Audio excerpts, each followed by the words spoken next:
أعوذ بالله من الشيطان الرجيم بسم الله الرحمن الرحيم والصلاة والسلام على أشرف الأنبياء المرسلين حبيب إله العالمين أبي القاسم المصطفى محمد اللهم صل على محمد وعلى محمد وعلى الطيبين الطاهرين المعصومين سيما بقية الله في الأرضين واللعنة الدائمة على أعدائهم أجمعين من الآن إلى قيام يوم الدين.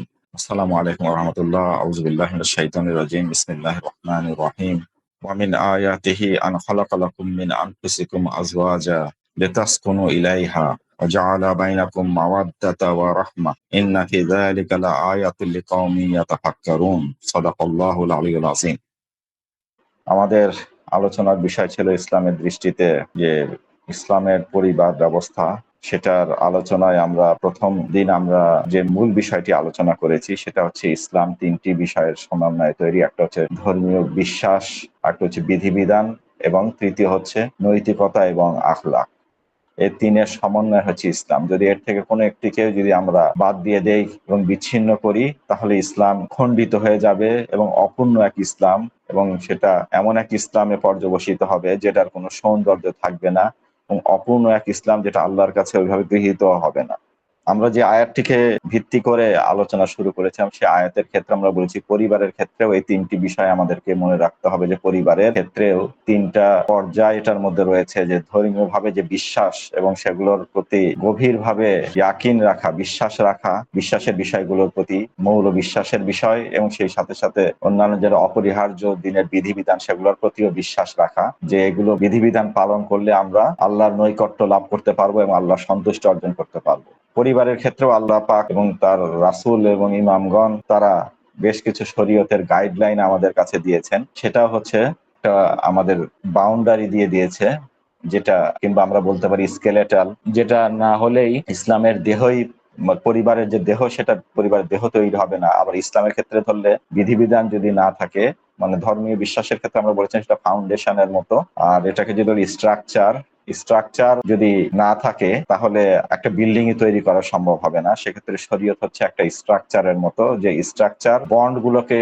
পরস্পরকে একসঙ্গে সংযুক্ত রাখার জন্য সেটাকে ধরে রাখে। এরপরে আসে হচ্ছে রক্ত, মাংস, স্নায়ুতন্ত্র, পরিপাকতন্ত্র এবং অন্যান্য সবগুলো। এগুলো হচ্ছে আমরা বলেছিলাম যে আখলাক হচ্ছে এগুলো। যদি রক্ত মাংসের শরীর বলা হয় তাহলে রক্ত মাংস এগুলোকে নিয়ে হচ্ছে আখলাক।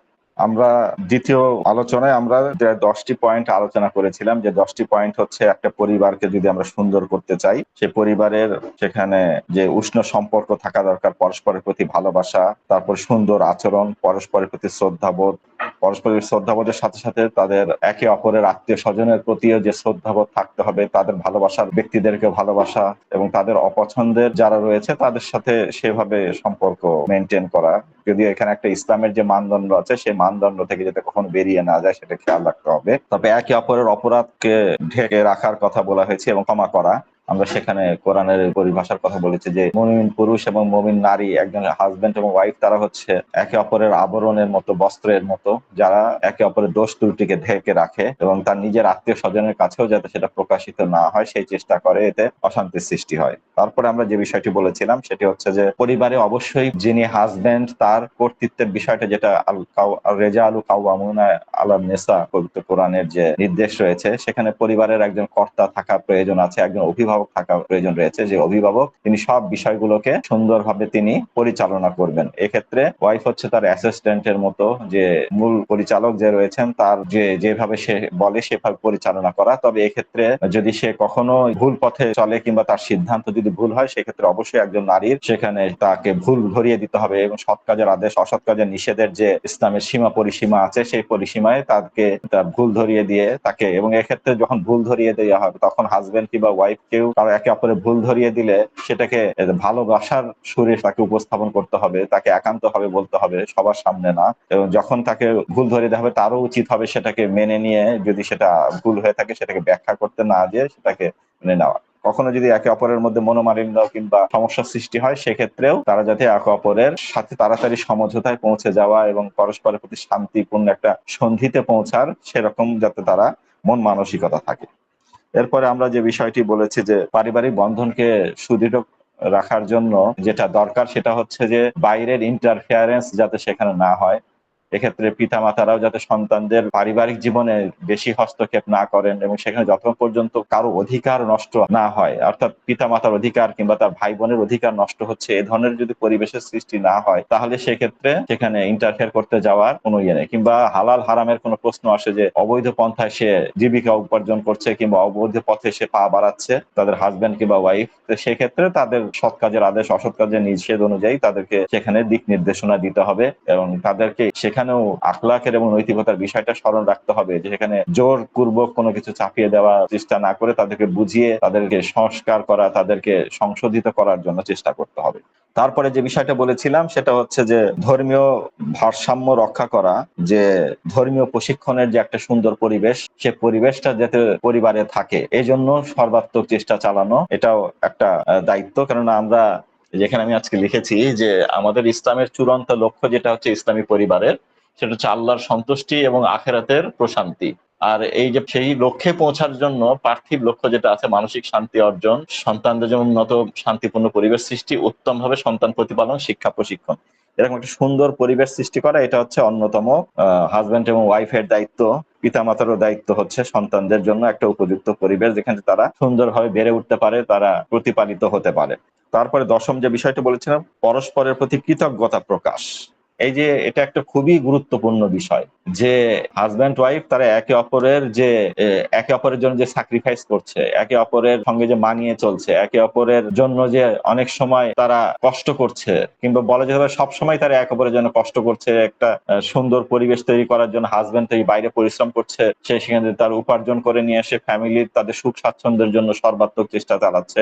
ওয়াইফও হচ্ছে পরিবার যাতে সুষ্ঠুভাবে পরিচালিত হয়, সন্তানদের দেখে শুনে রাখছে, রান্না বান্না করছে এবং অন্যান্য যে দায়িত্ব সে পরিবারে পালন করছে, যাতে কৃতজ্ঞ থাকে আর কি। আমি এর জন্য উদাহরণস্বরূপ বলেছি যে এটা দায়িত্ব হচ্ছে রান্না যেটা স্ত্রী করে সেটার জন্য তাকে ধন্যবাদ দেয়া। তাছাড়া অন্য যে কোনো কাজ করুক আর কি, তার যদি হাজবেন্ডের পিতামাতার যদি কোনো ভালো তাদের সেবা করে ইয়ে করে, সেক্ষেত্রে অবশ্যই তার জন্য আলাদাভাবে তাকে কৃতজ্ঞতা জানানো, তার প্রতি সেটা প্রকাশ করা, তার জন্য গিফট দেওয়া, ইয়ে করা, এই বিষয়গুলোকে অবশ্যই মাথায় রাখা উচিত আর কি। এবং পরস্পরের প্রতি যে এটা মৌখিক ভাবে প্রকাশ হওয়া উচিত, কর্মের মাধ্যমে প্রকাশ করা উচিত এবং সবভাবে যতভাবে পারা যায় একে অপরের প্রতি যে শ্রদ্ধাবোধের বিষয়, কৃতজ্ঞতার যে বিষয়টা আছে, সে কৃতজ্ঞতার বিষয়টা সুন্দরভাবে উপস্থাপন করা দরকার এবং একটা একটা করে সেগুলো মনে রাখা প্রয়োজন আছে আর কি। ওয়াইফ হাজবেন্ডের জন্য যেসব কষ্ট করেছে সেগুলোকে তার মনে রাখা উচিত। হাজবেন্ড ও ওয়াইফের জন্য যত কষ্ট করেছে, ওয়াইফ ও হাজবেন্ডের জন্য যত কষ্ট করেছে, সবগুলো এটা ভুলে গেলে হবে না। আমি প্রথম দিনে আলোচনায় বলেছেন আফাস্তুম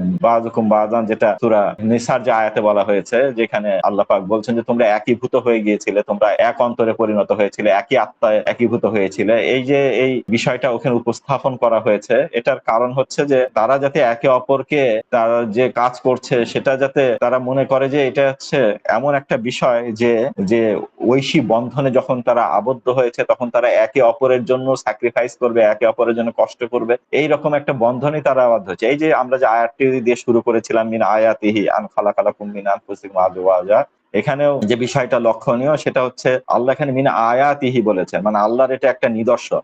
পরিবার হচ্ছে ঐশী, পারিবারিক বন্ধনটা ঐশী একটা নিদর্শন, আর মানে আল্লাহর আয়াত। পবিত্র কোরআনের আয়াতগুলো যেমন আল্লাহর আয়াত, সেটা এগুলো হচ্ছে আল্লাহর আয়াত। পরিবারকে এতটা গুরুত্বপূর্ণ হিসাবে আল্লাহ বিবেচনা করেছেন, এটাকে আল্লাহর আয়াত হিসাবে আল্লাহ পাক উল্লেখ করেছেন। তো এইরকম একটা ইউনিট, সেই ইউনিটকে ওইভাবে শক্তিশালী হিসেবে তৈরি করার জন্য আরো কিছু আজকে আমি সেটার সঙ্গে অ্যাড করছি। তার মধ্যে যে বিষয়টা প্রথম হচ্ছে পরস্পরকে সহযোগিতা করা। পরস্পরকে সহযোগিতা করা এটা অত্যন্ত গুরুত্বপূর্ণ আর কি। একে অপরের কাজে সহযোগিতা করা, সহমর্মিতা প্রকাশ করা। মানে হাজবেন্ড যদি কোনো অসুবিধায় পড়ে, সেক্ষেত্রে ওয়াইফের উচিত হাজবেন্ডকে সেখানে সহমর্মিতা দেখানো, তাকে সমবেদনা প্রকাশ করা। ওয়াইফ যদি কখনো সমস্যায় পড়ে, তার যদি অসুস্থ হয়, তার যদি কোনো রকম জটিলতা দেখা দেয়, মানসিক কিংবা শারীরিক যে কোনো ধরনের সমস্যা দেখা দিলে, সেক্ষেত্রে হাজবেন্ডের দায়িত্ব হচ্ছে তার প্রতি সহমর্মিতা প্রকাশ। আর কাজের ক্ষেত্রেও একে অপরকে সহযোগিতা করা। ওয়াইফের মানে বাড়িতে যে কাজগুলো থাকে, বিশেষ করে বন্ধের দিনে এবং অন্যান্য দিনে, ওয়াইফের উপর যাতে বেশি, কিংবা কোনোদিন যদি আর কি কাজের লোক না আসে, সেক্ষেত্রে হাজবেন্ডের উচিত ওয়াইফে কাজে ভাগাভাগি করে কাজগুলোকে করে দেয়া। এক্ষেত্রে যে ইসলামের যে শরীয়তের যে বিধান, ইসলাম যে শরীয়তের যে সীমা দিয়ে দিয়েছে, সেখানে আমরা বলেছি যে অতিরিক্ত চাপ যাতে একজনের উপর না আসে, এই জন্যই অ্যাটলিস্টটা ইসলামে বলে দিয়েছে আর কি, যে ওয়াইফের যে অ্যাটলিস্ট যে দায়িত্ব সেটা ঘরের বাইরে যাবে না, তারপরে সে তার রান্না বান্নার দায়িত্ব নেই কিংবা সন্তানকে দুধ খাওয়ার দায়িত্ব নেই। এটা হচ্ছে শরীয়তের একটা বাইন্ডিং। কিন্তু যখন এটা আখলাকের গণ্ডিতে যখন প্রবেশ করবে, তখন আর কি যখন তারা একীভূত হয়ে গিয়েছে, একে অপরের জন্য কষ্ট করছে, একে অপরের দুঃখ কষ্টে শরিক হচ্ছে, অংশীদার হচ্ছে, তারা একে অপরের জীবনের সঙ্গী হিসেবে একে অপরকে গ্রহণ করে নিয়েছে, তাদের দুঃখ কষ্টকে ভাগাভাগি করে নিচ্ছে, সেই সময় স্বাভাবিকভাবেই তাদের মধ্যে সহযোগিতা এবং সহমর্মিতাটা অনেক বেশি প্রবল হওয়া উচিত এবং এতটা শক্তিশালী হওয়া উচিত যাতে এটা থেকে পরবর্তী প্রজন্ম, তাদের সন্তানরাও যদি শিক্ষা নেয় যে ওয়াইফ হাজবেন্ডকে সাহায্য করছে, হাজবেন্ড ওয়াইফকে সাহায্য করছে, একে অপরের অসুবিধাগুলোকে তারা দৃষ্টিতে রাখছে, যে সময় ওয়াইফ অসুস্থ থাকে সেই সময় ওয়াইফকে আলাদাভাবে তার উপর যাতে অন্য কোনো চাপ না পড়ে, তাকে যতটা সম্ভব স্বাচ্ছন্দ্যে রাখার চেষ্টা করা, এটা সে চেষ্টা রাখবে আর কি। তারপরে হচ্ছে যে বিষয়টা আসে যে একে অপরকে বোঝার চেষ্টা করা, বিশেষ করে নতুন যখন কেউ বিয়ে করে তখন আর কি দুইটা বিপরীত পরিবেশ থেকে কিংবা ভিন্ন ভিন্ন পরিবেশ, বিপরীত না বলে বলি দুটো ভিন্ন পরিবেশ থেকে যখন তারা আসে, তখন একে অপরকে কিন্তু ওইভাবে তখনও চেনে না। এমনকি দীর্ঘদিন যদি তারা একে অপরে পরিচিত থাকে, এমনকি আত্মীয়দের মধ্যেও যদি বিয়ে হয়, তারপরও কিন্তু একে অপরকে ওইভাবে চেনে না। যখন আর কি তারা বৈবাহিক জীবনে প্রবেশ করে, তখন তারা একে অপরকে যে চেনা, মানে তার মনের চাহিদা কি, কে কি পছন্দ করে, কে কি ধরনের তার স্বভাব চরিত্র কি, সে অল্পতে রেগে যায় নাকি সে মানে খুবই ধৈর্যশীল, নাকি তার মধ্যে কোন কোন সমস্যা আছে, এগুলো কিন্তু তখন আস্তে আস্তে প্রকাশিত হতে থাকে। এই জন্য সে সময় একে অপরকে বোঝা এবং সেই বোঝার সাথে সাথে যে বিষয়টা, সেটাকে হচ্ছে মানিয়ে নেওয়া। যদি কারোর মধ্যে কোনো বিষয় প্রকট থাকে, কোনো সমস্যা, সেক্ষেত্রে সেটাকে সর্বনিম্ন পর্যায়ে নামিয়ে নেওয়ার জন্য একে অপরকে সহযোগিতা করা। এটা এমন না যে পরস্পরকে এই ক্ষেত্রে প্রত্যাখ্যান করা কিংবা একে অপরকে সমালোচনা করে তীব্রভাবে একে অপর থেকে দূরে সরে যাওয়ার চেয়ে, সেক্ষেত্রে দায়িত্ব হচ্ছে যে পরস্পরকে বোঝার চেষ্টা করা, পরস্পরের যে একটা ভিন্ন পরিবেশ থেকে এসছে সেই পরিবেশটাকেও বোঝার চেষ্টা করা। এমন মনে করা উচিত না যে মানে আমি যেভাবে চাইবো সেইভাবে আমার ওয়াইফ চলবে, আমি যেভাবে চাইবো সেইভাবে আমার হাজবেন্ডকে চালাবো। এই ধরনের যদি টানাপোড়েন চলে, তাহলে সেক্ষেত্রে কিন্তু ওই সমঝোতায় পৌঁছা তখন যাবে না, তখন একে অপরের সঙ্গে সহযোগিতা এবং সহমর্মিতা তখন দেখা দেবে না। তারপরে যে বিষয়টা আমাদের মনে রাখতে হবে যে পরস্পরের সন্তুষ্টি, পরস্পরের সন্তুষ্টির বিষয়টা খুবই গুরুত্বপূর্ণ। এক্ষেত্রে সন্তুষ্টির যে দিকগুলো রয়েছে, সেগুলো শারীরিক হোক, মানসিক হোক, তারপর আর্থিক হোক এবং অন্যান্য ইয়েগুলা, সেটা হাজবেন্ড চাইবে তার অর্থনৈতিক যে তার ক্ষমতা আছে, তার অর্থনৈতিক ক্ষমতার মধ্যে সে চাইবে তার ওয়াইফকে সন্তুষ্ট রাখতে। এই জন্য এখানে যে বিষয়টা খেয়াল রাখতে হবে, এখানে অপচয়ের বিষয়টা আসে, এই ক্ষেত্রে মিতব্যয়িতার বিষয়টা আসে। এই ক্ষেত্রে হাজবেন্ড ওয়াইফ যদি একে অপরের সন্তুষ্টি অর্জনের জন্য যদি মানে হাজবেন্ড যদি ওয়াইফের সন্তুষ্টির জন্য সে অপচয় করা শুরু করে আর কি, যেগুলো অপ্রিয় জিনিস সেগুলো সে কেনা শুরু করলো, তাহলে দেখা যাবে যে এক সময় তারা নিজেরাই রিক্ত হস্ত হয়ে পড়বে। তখন তাদের আর নিজেদের মানে তাদের যে বাজেট থাকবে, সে বাজেটকেই তারা ঠিক মতো সামলাতে পারবে না আর কি। এই জন্য প্রথম থেকেই যে ইসলাম যে আমিরুল মুমিনিন আলী আলাইহিস সালাম প্রত্যেক জুম্মার নামাজে খুতবায় উনি যেটা বলতেন যে ইত্তাকুল্লাহ ওয়া নাজম বে আমরিকুম, মানে দুইটা জিনিস, একটা হচ্ছে তাকওয়া, সেটা হচ্ছে যে আত্মসংযম অবলম্বন করা, ইসলামের যে হালাল হারাম সেগুলোকে মেনে চলা, ইসলামের যে ওয়াজিব ফরজ সেগুলোকে মেনটেন করা। এর পাশাপাশি 2 নাম্বার যে কাজটা উনি সবসময় বলতেন, সেটা হচ্ছে যে তোমাদের কাজগুলো সুশৃঙ্খল এবং সেটা পরিকল্পনা অনুযায়ী হওয়া উচিত। একেবারে বিশৃঙ্খল ভাবে মাসের প্রথমে হাজবেন্ড ওয়াইফের মধ্যে এমন ভাবে পরিকল্পনা থাকা উচিত যাতে যে পরিমাণ অর্থ উপার্জন হয় সেটা যাতে সুষ্ঠুভাবে ওইভাবে পরিবারে সেটা ব্যয় হতে পারে। এটার ক্ষেত্রে যে অপচয় যেন কখনো না হয়, অতিরিক্ত এমন জিনিস কেনা যেটা তাদের পরবর্তীতে তাদের কারো কাছে ধার করতে হতে পারে, কিংবা তাদের মাসের শেষের দিকে তাদের দেখা যাবে যে মানে তাদের হাতে আর কোনো অর্থ থাকবে না, এরকম যে বিষয়টা। এই যে রেজায়াতের ক্ষেত্রে, রেজায়াতের যখন আর কি অর্থনৈতিক সন্তুষ্টির বিষয়টা আসবে, রেজায়াত যেটা আরবিতে বলে আর কি, রাজি হওয়া আর কি, একে অপরকে সন্তুষ্ট করা, রাজি করা, এই যে সন্তুষ্টের বিষয়টা, সেই ক্ষেত্রে অবশ্যই মনে রাখবে সন্তুষ্টের বিষয়টা যাতে মানে এর ক্ষেত্রে বাড়াবাড়ি না করা হয়, বরং cut your coat according to your cloth, ওই বিষয়টা অবশ্যই খেয়াল রাখতে হবে। তাদের উপার্জন অনুযায়ী তাদের খরচের বিষয়টা, এক্ষেত্রে দুইটার মধ্যে ব্যালেন্স যদি না থাকে, ভারসাম্য যদি না থাকে, তবে তাদের পারিবারিক অশান্তি সেখানে সৃষ্টি হয়ে যাবে। পরে দেখা যাবে টানাটানি, দেখা যাবে অভাব দিকে, তখন আস্তে আস্তে আরেকটু। তারপরে যে বিষয়টা আছে যে এটার সাথে সংশ্লিষ্ট, সেটা হচ্ছে সুষ্ঠু পরিচালনার যে বিষয়টা আর কি। সুষ্ঠু পরিচালনার জন্য দুইজন পরস্পর বসে তাদের চিন্তা ভাবনা সবগুলোকে শেয়ার করা দরকার, এবং উপযুক্ত যে কাজটা, সে কাজটা যাতে তারা বেছে নেয় সব ক্ষেত্রে আর কি। সন্তান প্রতিপালনের ক্ষেত্রেও সন্তানকে কোন স্কুলে দেবে, কোথায় পড়াবে, তাকে ধর্মীয় শিক্ষার জন্য মানে তাকে কিভাবে প্রশিক্ষিত করবে, কোথায় দিলে সে ধর্মীয় ভাবে প্রশিক্ষিত হবে, এই যে এই বিষয়গুলো এগুলো সুন্দরভাবে তাকে অবশ্যই মনে রাখতে হবে আর কি। তারপরে হচ্ছে যে বিষয়টা আসে সেটা হচ্ছে যে একে অপরের যে কৃতজ্ঞতার কথা বলেন, কৃতজ্ঞতা প্রকাশ, এই কৃতজ্ঞতা প্রকাশের অনুপস্থিতিতে এটা থাকতে হবে আর কি, যেটা আমরা রাসূল পাক সাল্লাল্লাহু আলাইহি ওয়া জীবনীতে আমরা দেখেছি যে হযরত খাদিজার কথা যখনই তিনি স্মরণ করতেন তখন তিনি ক্রন্দন করতেন এবং খাদিজার যে অবদান সেই অবদানগুলোকে একে একে তিনি উল্লেখ করতেন। এটা রাসূলের যে এটা স্মরণ রেখেছে, এটা যে বারবার তিনি উল্লেখ করতেন, এটা থেকে বোঝা যায় যে মানে একজন হাজব্যান্ড ওয়াইফ তারা একে অপরের যে অবদান সেই অবদানগুলোকে যাতে কখনোই ভুলে না যায়, এমনকি তারা যদি পৃথিবী থেকে চলে যায় তারপরে সে এবং সেক্ষেত্রে মানে একে অপরের জন্য দোয়া করা, বৈবাহিক জীবনে হাজব্যান্ড ওয়াইফের জন্য, ওয়াইফ হাজব্যান্ডের জন্য, এটা পারিবারিক জীবনে দোয়ার বিষয়টা খুবই ইম্পর্টেন্ট। মানে পবিত্র কোরআনের সূরা ফুরকানের একটা আয়াত আছে, আল রাব্বানা হাবলানা মিন আজওয়াজিনা ওয়া যুররিয়াতিনা কুররাতা আইন ওয়াজআলনা লিল মুত্তাকিনা ইমামা। ওইখানে মানে আল্লাহ পাক আল্লাহর যে একান্ত বান্দা, যারা একনিষ্ঠ বান্দা, যারা আল্লাহর প্রতি নিবেদিত, তাদের বৈশিষ্ট্য বর্ণনা করতে তারা এইভাবে প্রার্থনা করে, তারা তাদের পরিবার, তার স্ত্রীর জন্য দোয়া করে, তার সন্তানদের জন্য দোয়া করে, এমনকি ভবিষ্যৎ প্রজন্মের জন্য দোয়া করে। পবিত্র কোরআনে হযরত ইব্রাহিম আলাইহিস সালামের ব্যাপারে এসেছে, ইব্রাহিম আলাইহিস সালাম সবচেয়ে বেশি তার বংশধরদের জন্য দোয়া করেছেন। কোরআনে অনেকগুলো দোয়া এসছে, তিনি আমার সন্তানরা যাতে আর কি কখনো শিরক কবলিত না, তারা যাতে তৌহিদকে প্রতিষ্ঠিত রাখে, তাদের আর্থিক এবং জীবিকার জন্যও আর কি যেগুলো প্রয়োজন সেগুলো আল্লাহর কাছে তিনি চেয়েছেন, এমনকি যারা তাদের সাথে সহযোগিতা করবে তার সন্তানদেরকে, তাদের জন্য ইব্রাহিম আলাইহিস সালাম দোয়া করেছেন।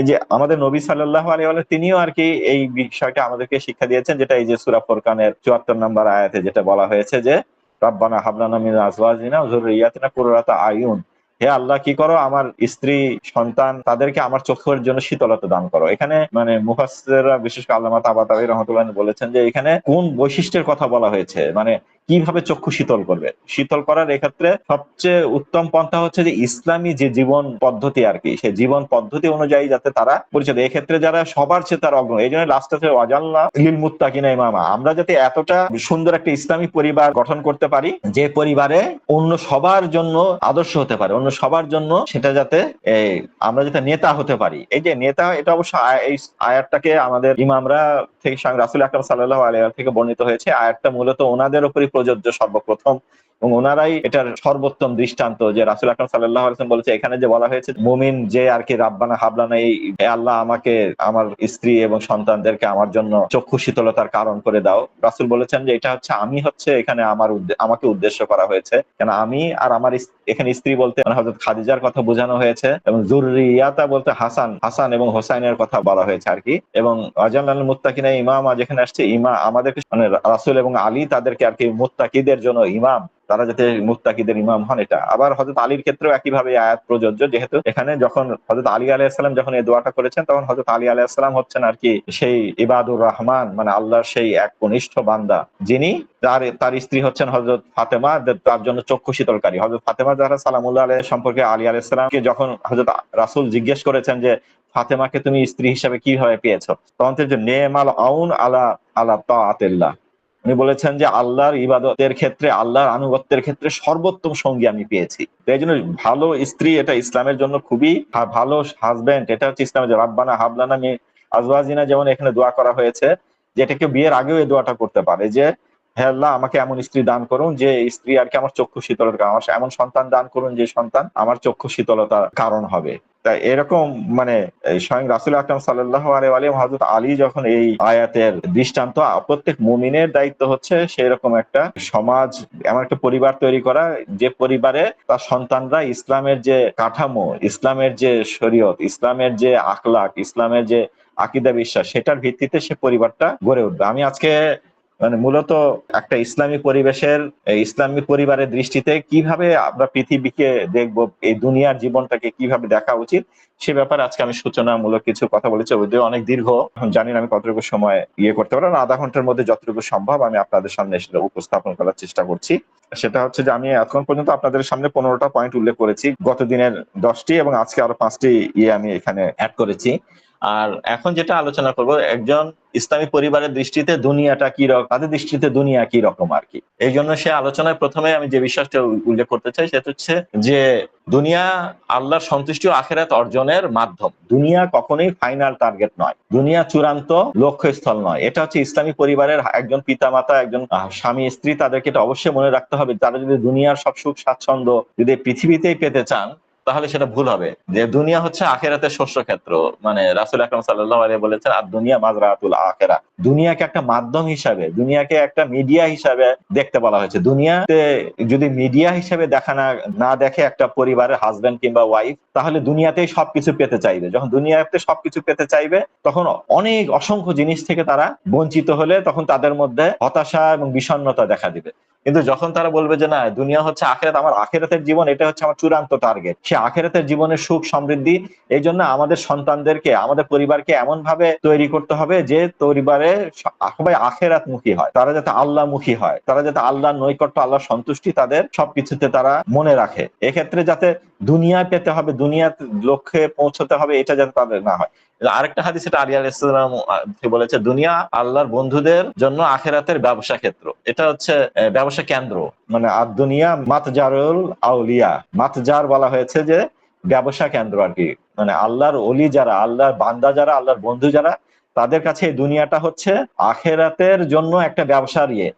যখন একটা পরিবারের প্রত্যেকটা সদস্য এই দুনিয়াটাকে যখন ওই রকম একটা টার্গেটে দেখবে যে এখানে আমার যতটা আখিরাতের জন্য আমি সঞ্চয় এবং সম্বল যতটা আমি কালেকশন করব, তত বেশি আমার জন্য উপকৃত। এখানে যদি আমি দুনিয়াকেই পৌঁছার জন্য, দুনিয়াতে মানে আমাকে সবকিছু পৌঁছাতে হবে, এরকম যদি তার চিন্তা ভাবনা থাকে, তখন দেখা যাবে যে সে হতাশায় পর্যবসিত। যখন সে দুনিয়ার কোনো কিছু না পাবে, মানে দুনিয়া তো সব, যেটা আমি পরে লিখেছি আর কি, যে পৃথিবী ও দুনিয়া ভোগেরও চির শান্তির স্থান নয়।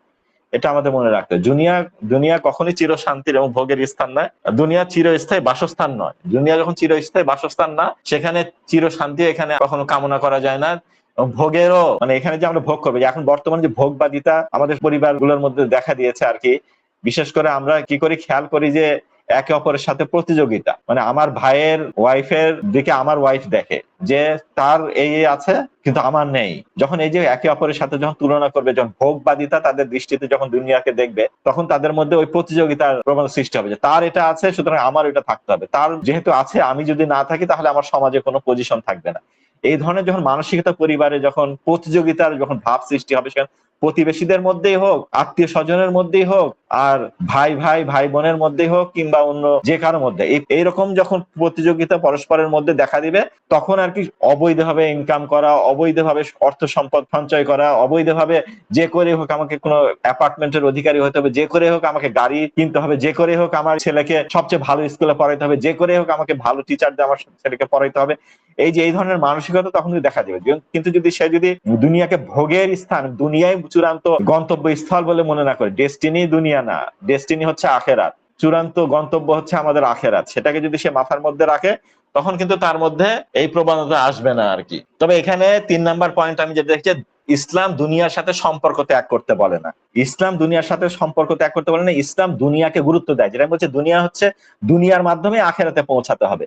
দুনিয়া আমাদের যে সুস্থতা আছে, আমাদের সম্পদ আছে, আমাদের সম্পদকে আল্লাহর পথে দান করে, আমাদের সম্পদকে আমাদের দরিদ্র আত্মীয় স্বজনের পিছনে ব্যয় করে, আমার ভাই বোন যারা অসহায় অবস্থা আছে তাদেরকে সাহায্য করে, এই সম্পদ গুলাকে যখন আমি আমার আল্লাহর পথে ব্যয় করবো, এইভাবে আখিরাতের জন্য পাথেও সঞ্চয় করব। কিন্তু যদি আমি দুনিয়াকে সবটা আমি নিজে ভোগ করে, আলী আলাইহিস সালাম বলেছেন যে যতক্ষণ পর্যন্ত তুমি তোমার অর্থ যদি তোমার কাছেই থাকে, সেটাকে তুমি যদি সঞ্চয় করতে থাকো, তাহলে সেটাকে তুমি রক্ষা করতে হবে, তখন তুমি হয়ে যাবে সেটার দাস, তুমি তার দাসে পরিণত হবা, কেননা তুমি হচ্ছে তাকে রক্ষা করতে হবে। কিন্তু যখন তুমি আর কি এটা অন্যের, তোমার পিতামাতা, আত্মীয় স্বজন, তোমার ভাই বোন, তোমার সন্তান, তোমার স্ত্রী, তোমার আত্মীয় স্বজন, তোমার প্রতিবেশী, তাদের জন্য যখন তুমি খরচ করবে, তখন এটা আর কি তোমার আখিরাতের জন্য সঞ্চয় হবে।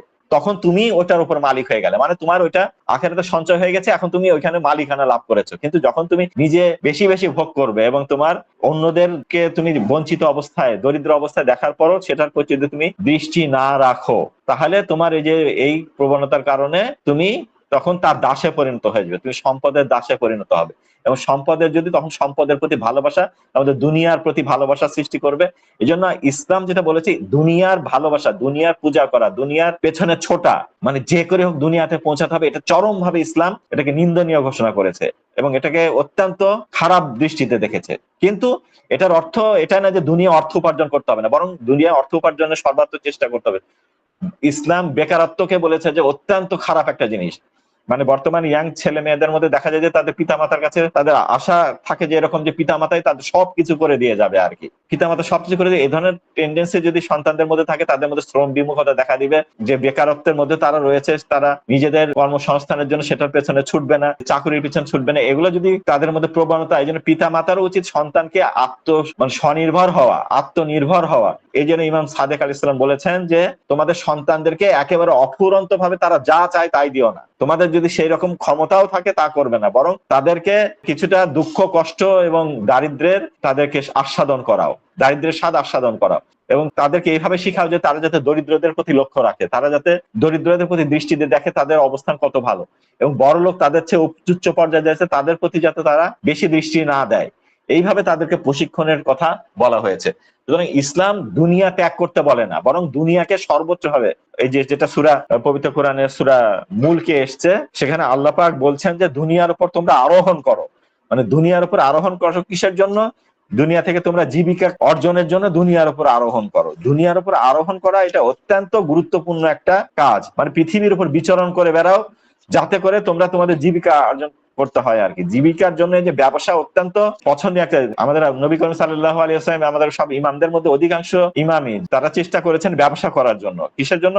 ব্যবসার মাধ্যমে তারা কি করেছেন? ব্যবসার মাধ্যমে তারা নিজেদের যে সচ্ছলতা, তারা ইমামরা কোনো সময় অভাবী ছিলেন না। আমিরুল মুমিনিনের শাসনকালের সময় এবং রাসূল আকরাম সাল্লাল্লাহু আলাইহি ওয়াসাল্লাম জীবদ্দশায় ছিল, বাকি সময়টা আলী রাসূল যখন নিজে পরিশ্রম করতেন এবং উপার্জন করতেন, তখন উনি মদিনার সবচেয়ে ধনী বলে গণ্য হতেন। অন্যদের মতো বাইতুল মালের অর্থের উপর নির্ভর করে বাইতুল মালকে আত্মসাৎ করে তিনি ধনী হননি, বরং নিজের শ্রমের মাধ্যমে তিনি ধনী হয়েছেন আর কি। মানে পবিত্র কোরআনে বলা হয়েছে যে আল্লাহ পাক বলেন হুয়াল্লাযী জাআলা লাকুমুল আরদা যালুলান, আল্লাহ কি করেছেন? পৃথিবী তোমাদের জন্য পৃথিবীকে বর্ষ করে দিয়েছেন, তোমাদের অধীন করে দিয়েছেন। কিসের জন্য?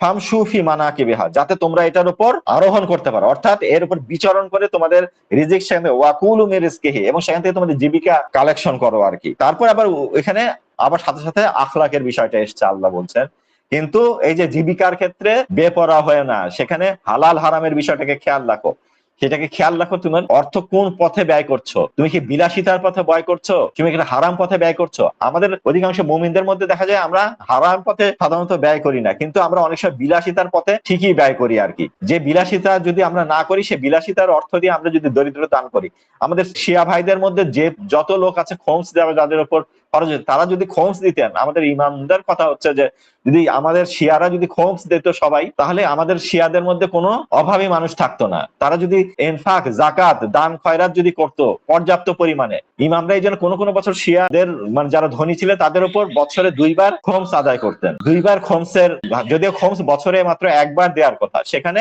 2 বার। মানে আমাদের হালাল হারামের বিষয়টাকে অবশ্যই খেয়াল রাখতে হবে। আমরা সাধারণত শিয়ারা যারা খোমস দেয় না আর কি, এই খোমসের কিয়ামতের দিন ইমাম রিজা আলাইহিস সালাম বলেছেন যারা খোমস দেয় না এরা হচ্ছে আমাদের রক্ত মাংস এরা খাচ্ছে।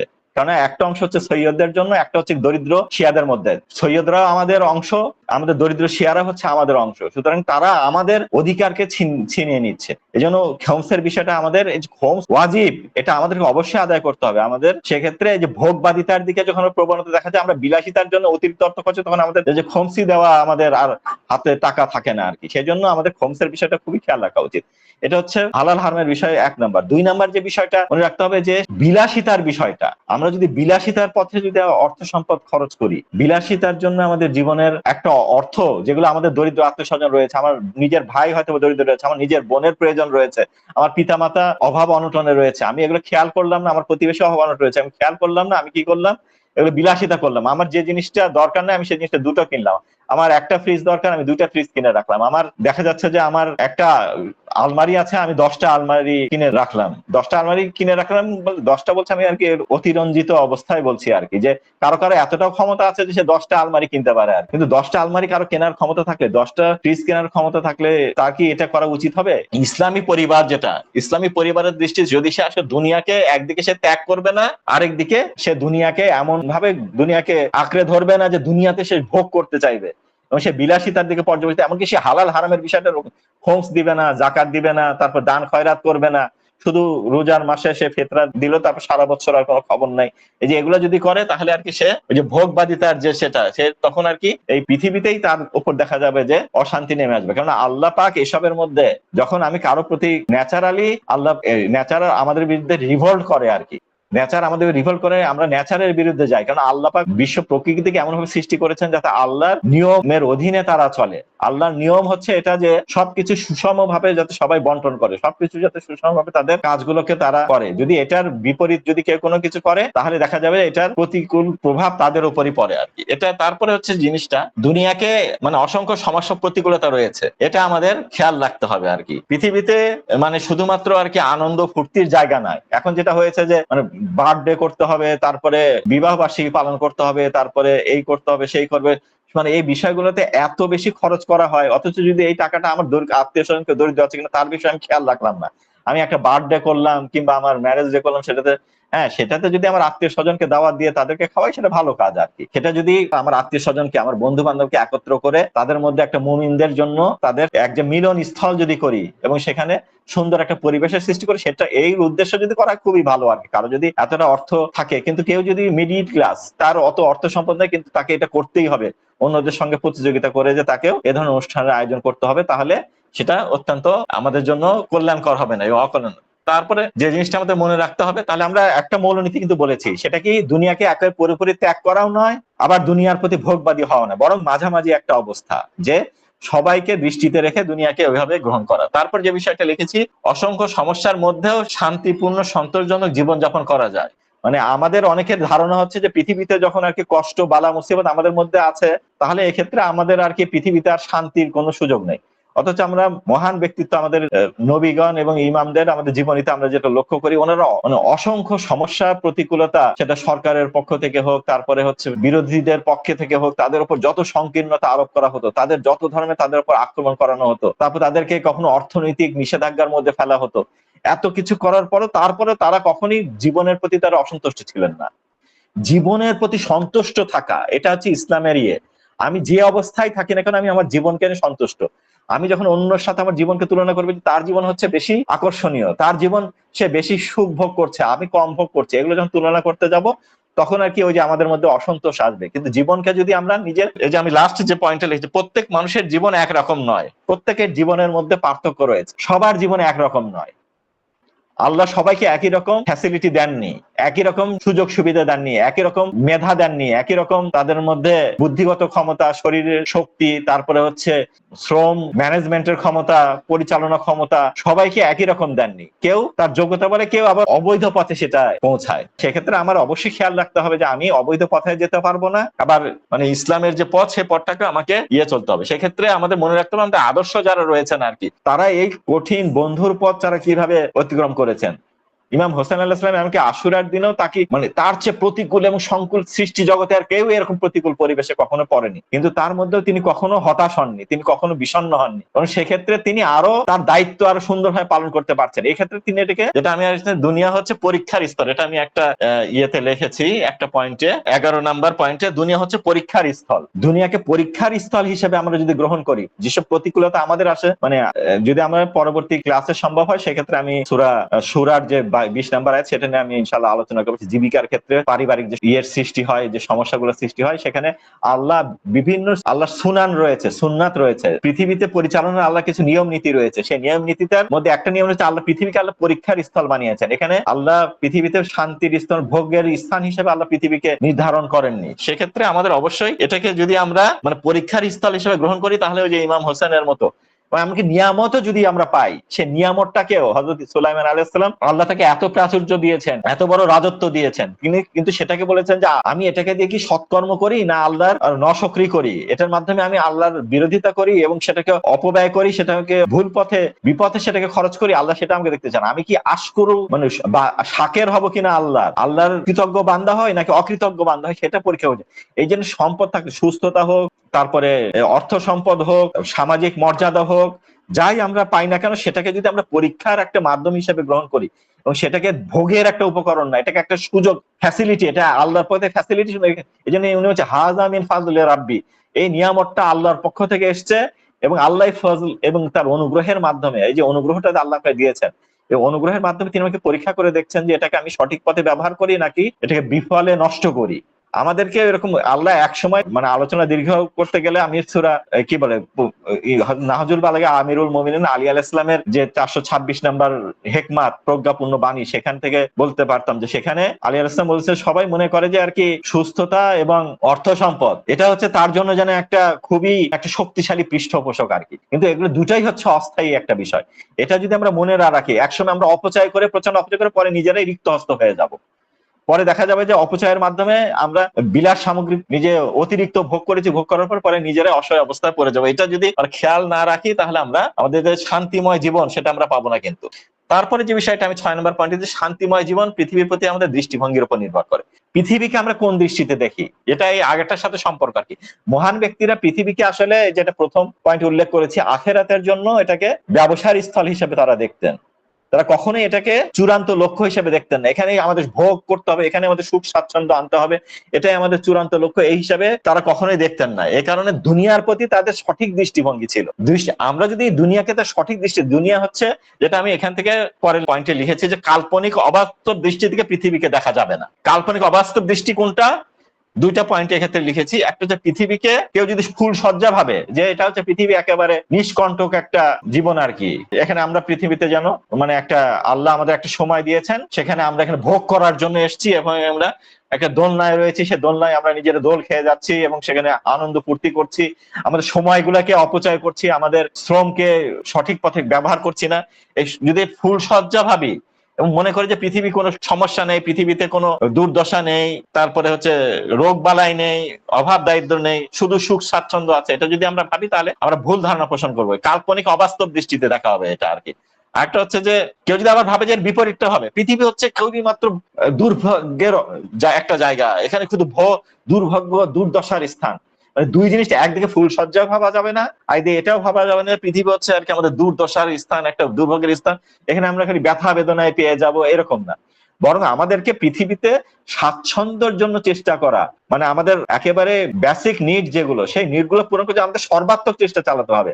আমার এক্ষেত্রে অলসতা করার কোনো সুযোগ নেই, ইসলাম আমাদেরকে অলসতা করার কোনো সুযোগ দেয় না। আমার সর্বোচ্চ শ্রম দিতে হবে, শ্রম দিয়ে সর্বোচ্চ পারিশ্রমিক উপার্জনের চেষ্টা করতে হবে, যাতে করে আমার জীবনে স্বাচ্ছন্দ্য আসে, যাতে মানে আমি দরিদ্র অবস্থায় অন্যের কাছে ঋণী থাকবো, অন্যের কাছে হাত পাতবো, এটার চেয়ে উত্তম হচ্ছে আমি স্বাচ্ছন্দ্য হবো, আমি ধনী হব এবং অন্যদের দুর্দশা এবং দারিদ্রকে আমি দূর করবো, অন্যকে আমি অভাবহীনকে আমি সাহায্য করব।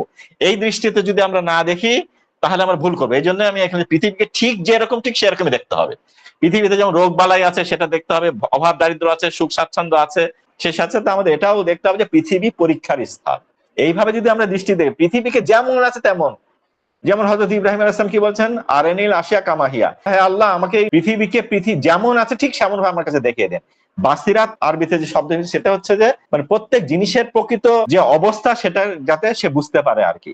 পৃথিবীর প্রকৃত অবস্থাকে ইমামরা কিসের জন্য বলছেন যে পৃথিবী যদি হারাম হয়, পৃথিবীর হারাম পথকে যদি হয়, সেটা আমিরুল মুমিনিন আলাইহিস সালাম বলছেন একজন কুষ্ঠ রোগীর হাতে একটা শূকরের হাড়ের মতো, এতটা নিকৃষ্ট আর কি। হারাম যদি পৃথিবীটা হারাম, পৃথিবীর কথা যদি আমরা চিন্তা করি আর কি, এই জন্য হারামের দিকে ওনারা কখনোই যেতেন না, বরং হালালের দিকে ওনারা সর্বাত্মক চেষ্টা করতেন হালাল যাতে, কিন্তু সেক্ষেত্রে ওনারা নিজেরাও জানতো যে আমাদের কখনোই বিভিন্ন সময় আমাদের রোগের মুখোমুখি হবে, এখানে কেউ আমাদের মধ্যে মৃত্যুবরণ করবে, কেউ নতুন শিশু জন্মগ্রহণ করবে, এগুলো হচ্ছে পৃথিবীর নিয়ম। এই পৃথিবীর নিয়মকে আমরা ভায়োলেট করতে পারবো না, এই পৃথিবীর নিয়মকে আমাদেরকে মেনে নিয়ে এখানে, তাই পৃথিবী আমাদের চূড়ান্ত লক্ষ্য নয়। যখন আমাদের পৃথিবী চূড়ান্ত লক্ষ্য হবে না তখন আমাদের এই পয়েন্টটা আসবে আর কি, দুনিয়ায় অনেক আশা আকাঙ্ক্ষা পূরণ হয় না, এটা আমাদের বুঝতে হবে, যেহেতু অনেক বাধা বিঘ্ন আছে এই ক্ষেত্রে। কারণ দুনিয়া আশা আকাঙ্ক্ষা পূরণ, সব আশা আকাঙ্ক্ষা পূরণের স্থান দুনিয়া নয়। যদি এটা হয়তো তাহলে আল্লাহ একদল লোক যে সারা পৃথিবীতে মৃত্যু পর্যন্ত অসহায় অবস্থায় থাকে, বঞ্চিত অবস্থায় থাকে, অন্যরা তাদেরকে নির্যাতন নিপীড়ন করে তাদের অধিকারগুলো ছিনিয়ে নেয়, তারা তাদের অধিকার দেয় না, তারা ওই অবস্থায় পৃথিবী থেকে চলে যায়। এই যে তারা যে এই অবস্থায় পড়ে, তাহলে তো তারা কোনো ন্যায় বিচার ছাড়া পৃথিবী থেকে চলে গেল। তার মানে আখেরাত থাকতে হবে, আখেরাতে যেখানে যে দরিদ্র ব্যক্তিরা যারা পৃথিবীতে ইয়ে করে, তবে এটার দরিদ্র ব্যক্তিরা ভাবার অবকাশ নেই যে আমি দরিদ্র, এটা আল্লাহ আমার জন্য নির্ধারণ করে দিয়েছেন, আমি আমার হাত পা নাড়বো না, আমি আমার প্রচেষ্টা চালাবো না। বরং প্রত্যেকটা ব্যক্তির দায়িত্ব তার প্রচেষ্টা চালাতে, সর্বাত্মক চেষ্টা চালাতে হবে তাকে, সে যাতে তার যে যতটুকু তার জন্য প্রয়োজনে দুনিয়ার জন্য, যাতে অন্যের উপর তাকে নির্ভর করতে না হয়, স্বনির্ভর থাকা যায়, আত্মনির্ভর হওয়া যায়, কারো কাছে হাত পাততে না হয়, এই জন্য সর্বাত্মক চেষ্টা করা, এটা ইসলাম সবচেয়ে বেশি উৎসাহিত করে। ইসলাম কখনো বেকারত্বকে পছন্দ করে না। ইসলাম বলেছে বেকারকে আল্লাহ পছন্দ করেন না। যে ব্যক্তি অন্যের উপর নির্ভর করে থাকে আল্লাহ তাকে লানত করেন। রাসূল সাল্লাল্লাহু আলাইহি ওয়াসাল্লাম বলেছেন যে অন্যের উপর যে বসে বসে খায়, সেটা যে সন্তান কর্মক্ষম, সেও যদি তার পিতামাতার উপর বসে বসে খায়, সেটাও আর কি অন্যায়। বরং সেক্ষেত্রে সন্তানের দায়িত্ব হচ্ছে পিতামাতার উপর থেকে বোঝা কমানো, সে নিজেই তার জীবিকার জন্য সর্বাত্মক চেষ্টা চালানো আর কি। তারপরে যেটা বলেছি যে সুন্দর জীবন যাপনের জন্য সব ধরনের ফ্যাসিলিটি থাকা অপরিহার্য নয়। মানে আমরা মনে করি যে আমাদের সুন্দর পৃথিবীতে, আমাদের চূড়ান্ত লক্ষ্য পৃথিবীতে আমাদের সব ফ্যাসিলিটি আমাদের থাকতে হবে। বরং আমাদের যতটুকু আল্লাহ আমাদের যতটুকু ফ্যাসিলিটি দিয়েছেন, যতটুকু সুযোগ সুবিধা, যতটুকু ধন সম্পদ, যতটুকু সুস্থতা, যতটুকু সম্পদ, যতটুকু সামাজিক অবস্থান আমরা পেয়েছি, সেটাকে আমাদের সর্বোচ্চ সদ্ব্যবহার করতে হবে আর কি। এবং এই ক্ষেত্রে যদি এটা ভাবা হয় যে মানে এই সব ধরনের ফ্যাসিলিটি আমার অর্জন করতে হবে যেগুলো আমার সাধ্যেরও বেশি, এক্ষেত্রে মানুষ দেখা যাবে যে ওটার পেছনে এতটা ছুটতে থাকবে, পরে সেটা যখন না পাবে তখন অতৃপ্ত অবস্থায় পৃথিবীতে ফিরে আসবে আর কি। যখন নিজের দিকে ফিরে আসবে, তখন নিজে দেখবে যে নিজেকে একটা অসহায় অবস্থায় দেখবে, হতাশা তখন তাকে ছেয়ে ফেলবে আর কি। তখন সে বিষণ্ণ হয়ে পড়বে, সে তখন তার মধ্যে কখনো কখনো আল্লাহ না করুক আত্মহত্যার প্রবণতা দেখা দিবে, যে সে যা চাচ্ছে তাই পাচ্ছে না। এই যে শেষ পর্যন্ত আল্লাহর যে কাজা, আল্লাহর যে ভাগ্যের যে একটা বিষয় রয়েছে, সেটার কাছে নিজেকে শেষ, আমার সর্বাত্মক মানে ভাগ্যের বিষয়টা এমন না যে আমি হাত পা না নেড়ে আমি সর্বাত্মক ফ্যাসিলিটিটা কামনা করব, বরং ভাগ্যের বিষয়টা হচ্ছে এটা যে আমি সর্বাত্মক চেষ্টা চালানোর পর তারপরে যেটা যদি ফাইনালি সেটা কিছুই আমি পেলাম না, তখন আমাকে ধরে নিতে হবে যেটা হচ্ছে মানে আমার আল্লাহর কাছ থেকে নির্ধারিত ছিল, এর চেয়ে বেশি আমার কাছে আমার পাওয়া না ছিল না। এক্ষেত্রেও আমার যদি কোনো ন্যায্য অধিকার থেকে, সেজন্য অবশ্যই আমাকে সংগ্রাম করতে হবে, সেজন্য আমাকে প্রচেষ্টা চালাতে হবে, আমার থেকে যাতে আমার অধিকারকে কেউ ছিনিয়ে না নেয় সে ব্যাপারে আমাদের প্রচেষ্টা চালাতে হবে। এগুলা অবশ্যই আমাদের করতে হবে, এগুলো সবগুলো। তো আজকে ইনশাল্লাহ এই পর্যন্তই থাক, যে পরবর্তী অনুষ্ঠানে আমরা ইনশাল্লাহ মানে একটা পারিবারিক জীবনে স্ত্রী সন্তান তাদের যে দায়িত্ব, সেগুলো নিয়ে ইনশাল্লাহ আলোচনা করব। যদি আপনাদের কোনো প্রশ্ন থাকে, আপনার প্রশ্ন। আসসালামু আলাইকুম। আমার প্রশ্ন ছিল যে আমরা ইমাম আলী আলাইহিস সালামকে মাওলা আলী কেন ডাকি? এটা স্বয়ং রাসূল আকরাম সাল্লাল্লাহু আলাইহি আমাদের জন্য যেহেতু ওনাকে মাওলা বলে অভিহিত করেছেন, যে মান কুনতু মাওলা ফাহাযা আলিউল মাওলা। মাওলা শব্দের অর্থ হচ্ছে অভিভাবক, নেতা, কর্তা, এই সেন্সে আর কি। তো যেহেতু উনি আমাদের আধ্যাত্মিক, রাজনৈতিক, সামাজিক, অর্থনৈতিক সব কিছুর ক্ষেত্রে উনি আমাদের অভিভাবক, নেতা এবং আমাদের অনুসরণীয় আদর্শ। রাসূল আকরাম সাল্লাল্লাহু আলাইহি ওয়াসাল্লাম যেমন আল্লাহর পক্ষ থেকে এই মাওলা, দুনিয়া মাওলা বলে মান কুনতু মাওলা বলেছেন, সব রাসূলের উম্মতের সবার উপর রাসূল আকরাম সাল্লাল্লাহু আলাইহি ওয়া নিজে হচ্ছেন মাওলা এবং অভিভাবক। সেরকম আলী আলাইহিস সালামও সে আল্লাহর পক্ষ থেকে মনোনীত, উনি মাওলা এবং অভিভাবক। যেটা পড়তে কোরআনের ওই আয়াত থেকে আসে, আন-নাবী আওলা বিল মুমিনিনা আনফুসিহিম, মানে মুমিনদের উপর রাসূল আকরাম সাল্লাল্লাহু আলাইহি ওয়া আলিহির মর্যাদা হচ্ছে যে তাদের নিজেদের থেকেও তাদের নিজেদের উপর রাসূলের অগ্রাধিকার রয়েছে। মাওলা ওই অর্থে যে তিনি আমাদের অভিভাবক হিসেবে আমাদের নিজেদের চেয়েও আমাদের বিষয়ে ডিসিশন নেওয়ার অধিকার ওনার বেশি, এবং আমরা কিভাবে চলবো না চলবো সেক্ষেত্রে উনি যে দিক নির্দেশনা সেটাই আমাদের কাছে অংশ। আল্লাহ পাক আমাদের সবাইকে ইসলামের যে পরিবার, সেই সুন্দর পরিবার ব্যবস্থা যাতে আমরা নিজেরা, আমরা ইমাম আলী আলাইহিস সালামের অনুসারী হিসেবে আমাদের সবাই যেটা সেভাবে যাতে নিজেদেরকে তৈরি করতে পারি, আল্লাহ আমাদের সেই দান করুন।